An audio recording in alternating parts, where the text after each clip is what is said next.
پہلے نشریے کے ساتھ میں ہوں عبید طاہر. پیش خدمت ہیں اس وقت کی اہم سرخیاں.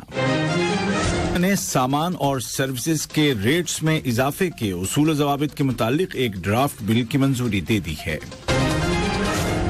قطر نے الجزیرہ چینل کی خاتون صحافی محترمہ شرین ابو عقلے کے قتل کی شدید مذمت کرتے ہوئے مطالبہ کیا ہے کہ قابض اسرائیلی فوج کے بھیانک جرائم کا احتساب کیا جائے. عالمی اور عربی سطح پر محترمہ شرین ابو عقلے کے قتل کی مذمت کی جا رہی ہے اور اس بھیانک جرم کی شفاف تحقیقات کا مطالبہ کیا جا رہا ہے. اور روس یوکرین جنگ سے آنے والی تازہ اطلاعات کے مطابق خارکیو شہر کے قریب یوکرین کی فوج نے جوابی حملے میں پیش قدمی کی ہے. اور اب پیش خدمت ہے اردو ریڈیو قطر FM 107 سے آج کا پہلا مفصل نشریہ. بسم اللہ الرحمن الرحیم. وزیر اعظم و وزیر داخلہ شیخ خالد بن خلیفہ بن عبدالعزیز آل ثانی کی صدارت میں کل کابینہ کا معمول کا ہفتہ وار اجلاس بلایا گیا، جس کے دوران کابینہ نے فیصلہ کیا کہ کورونا وائرس کے پھیلاؤ کو محدود کرنے کے لیے ملک میں نافذ احتیاطی تدابیر پر عمل درآمد جاری رکھا جائے گا. کابینہ نے وزیر داخلہ کی جانب سے عام پاسپورٹ اور ہر طرح کے پاسپورٹ کی اقسام کے متعلق درخواستوں اور دیگر کاموں کے لیے اصول و ضوابط کے بارے میں پیش کردہ ڈرافٹ بل کی منظوری دی. اسی طرح کابینہ نے وزیر تجارت و صنعت کی جانب سے سامان اور سروسز کے ریٹس میں اضافے کے اصول و ضوابط کے متعلق پیش کردہ ڈرافٹ بل کو بھی منظوری دے دی. بعد ازاں کابینہ نے دیگر موضوعات کا جائزہ لیا اور ان کے متعلق مناسب فیصلے صادر کیے. شورا کونسل نے الجزیرہ ٹی وی چینل کی فلسطینی صحافی محترمہ شرین ابو عقلے کے قتل کی شدید الفاظ میں مذمت کی ہے. محترمہ شرین کو کل مغربی کنارے میں واقع جنین پناہ گزین کیمپ کے قریب اسرائیلی قابض فوج نے اس وقت گولی مار دی تھی جب وہ وہاں جاری جھڑپ کو کور کر رہی تھی. اس واقعے میں ان کا ساتھی صحافی بھی شدید زخمی ہوا ہے. شورا کونسل نے اس قتل کو سچی صحافت کے حق میں گھناؤنا جرم قرار دیتے ہوئے کہا کہ یہ بین الاقوامی انسانی قانون کی کھلی خلاف ورزی ہے. شورا کونسل کے اسپیکر جناب حسن بن عبداللہ الغانم نے کہا کہ اس جرم کا مقصد میڈیا کو اس کی ذمہ داری پوری کرنے سے روکنا ہے. انہوں نے دنیا بھر کی پارلیمانوں سے اپیل کی کہ وہ اس جرم کی مذمت کریں اور بین الاقوامی تحقیقات کے لیے دباؤ بنائیں تاکہ مجرم کو قرار واقعی سزا مل سکے. نائب وزیر اعظم و وزیر خارجہ شیخ محمد بن عبد الرحمن آل ثانی نے صحافی شرین ابو عقلے کے اہل خانہ اور الجزیرہ نیٹ ورک میں کام کرنے والے ان کے ساتھیوں اور پوری میڈیا برادری کے ساتھ تعزیت اور ہمدردی کا اظہار کیا ہے. انہوں نے کہا کہ اسرائیلی قابض دستوں کی جانب سے نہتے فلسطینیوں کے خلاف اس طرح کے بھیانک جرائم پر ان کا احتساب ضرور ہونا چاہیے اور یہ واقعات ڈبل اسٹینڈرڈ کا شکار نہیں ہونے چاہیے.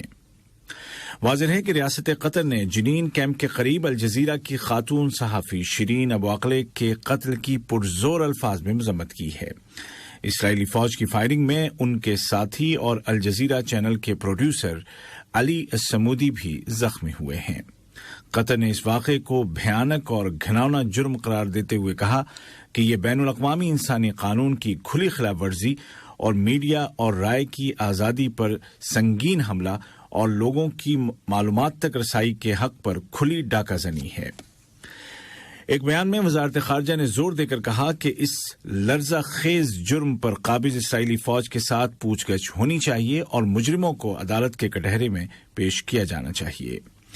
یاد رہے کہ بیت المقدس کی رہنے والی محترمہ شرین ابو عقلے ان صحافیوں میں سے تھیں جنہوں نے نہایت بہادری اور ایمانداری کے ساتھ گزشتہ 2 دہائیوں سے الجزیرہ کے لیے رپورٹنگ کی اور قابض اسرائیلی فوج کے جرائم کو بے نقاب کیا. الجزیرہ کی خاتون فلسطینی صحافی محترمہ شرین ابو عقلے کے اسرائیلی فوج کے ہاتھوں بہیمانہ قتل کی عالمی اور عربی سطح پر مذمت کی جا رہی ہے. محترمہ شرین کو جنین کیمپ کے قریب کل قتل کر دیا گیا تھا. خلیجی تعاون کونسل کے سیکریٹری جنرل نے اس واقعے کی شدید مذمت کی ہے، جبکہ فلسطین کے صدر جناب محمود عباس نے محترمہ شرین ابو عقلے کے قتل کی پوری ذمہ داری اسرائیل پر عائد کی ہے.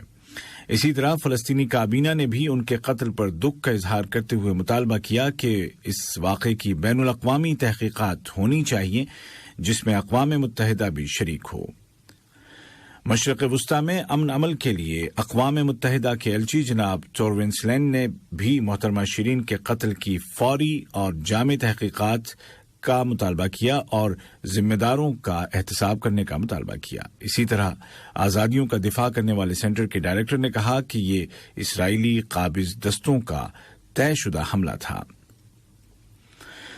فلسطین کی میڈیا منسٹری نے کہا ہے کہ محترمہ ابو عقلے کے قتل کے بھیانک واقعے کا تقاضا ہے کہ انصاف کا بول بالا کرنے اور اسرائیل کا احتساب کرنے کے لیے فلسطینی، عربی اور عالمی کوششوں میں اضافہ کیا جائے۔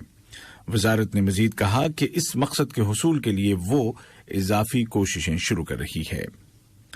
اقوام متحدہ میں فلسطین کے مندوب نے اس بہیمانہ قتل کی عالمی تحقیقات کا مطالبہ کیا۔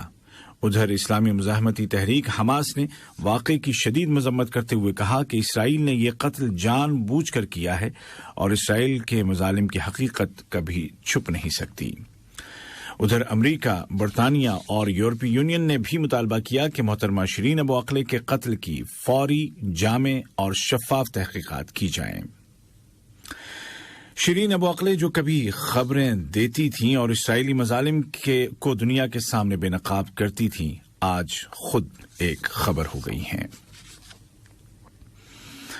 بیلجیم کے دارالحکومت برسلز میں قطر کے لیبر منسٹر ڈاکٹر علی بن سمیخ المری نے یورپی پارلیمنٹ کی اسپیکر محترمہ روبرٹا متسولا کے ساتھ ملاقات کی، جس کے دوران دو طرفہ تعلقات اور لیبر کے شعبوں میں مشترکہ تعاون کو بڑھانے کے طریقوں پر غور کیا گیا۔ جناب المری نے محترمہ روبرٹا کو یورپی پارلیمان کی اسپیکر منتخب ہونے پر مبارکباد پیش کی۔ یہ خبریں آپ اردو ریڈیو قطر FM 107 سے سن رہے ہیں۔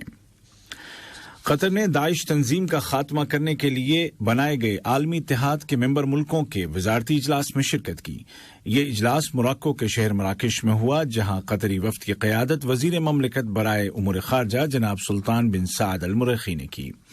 اپنی تقریر میں جناب المریخی نے داعش کو ہمیشہ کے لیے شکست دینے کے حوالے سے تمام ممبر ملکوں کی فعال شرکت پر ان کا شکریہ ادا کیا اور زور دے کر کہا کہ سفارتکاری اور ثالثی کے ذریعے دہشت گردی کے بنیادی اسباب سے نمٹنے کے لیے ایک جامع نہج اختیار کیا جانا چاہیے۔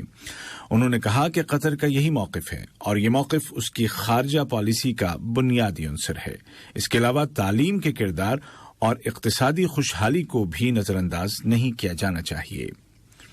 اجلاس کی سائیڈ لائن پر وزیر مملکت نے جمہوریہ چیک اور جمہوریہ وسطی افریقہ کے وزرائے خارجہ کے ساتھ الگ الگ ملاقات کی اور مشترکہ دلچسپی کے امور پر تبادلہ خیال کیا۔ یوکرین نے اعلان کیا ہے کہ اس کے فوجی دستوں نے خارکیو شہر کے قریب روس پر جوابی حملے میں پیش قدمی کی ہے، جبکہ روسی وزارت دفاع نے اعلان کیا ہے کہ فوجی دستوں اور روس نواز علیحدگی پسندوں نے لوگانسک میں یوکرینی فوج کی ڈیفنس لائن کو توڑ دیا ہے اور اب وہ صوبے کے انتظامی علاقے تک پہنچ گئے ہیں۔ دریں اثنا امریکہ اور مغربی ملکوں کے اہلکاروں نے کہا ہے کہ روسی صدر ولادیمیر پوتن ایک لمبی جنگ کی تیاری کر رہے ہیں۔ اسی دوران G7 یعنی 7 بڑے صنعتی ملکوں کے وزرائے خارجہ نے جرمنی میں اجلاس بلایا، جس کے دوران خاص طور پر یوکرین روس جنگ اور یوکرین کو مزید فوجی امداد فراہم کرنے کے حوالے سے بات چیت کی گئی۔ چیک ریپبلک کے صدر نے یوکرین کی فوج کے شانہ بشانہ لڑنے کے خواہش مند چیک باشندوں کو جوائن کرنے کی اجازت دے دی ہے، حالانکہ ملک کا قانون چیک شہریوں کو بیرون ملک لڑائی میں حصہ لینے کی اجازت نہیں دیتا۔ ادھر عمان کے دارالحکومت مسقط میں سلطان عمان ہیثم بن طارق کے ساتھ روس کے وزیر خارجہ جناب سرگئی لیوروف نے ملاقات کی، جس کے دوران سلطان عمان نے کہا کہ لڑائی کے دوران بین الاقوامی قانون کا پاس و لحاظ رکھنا ضروری ہے۔ انہوں نے کہا کہ بات چیت کے ذریعے سیاسی اور سفارتی حل نکالا جانا چاہیے۔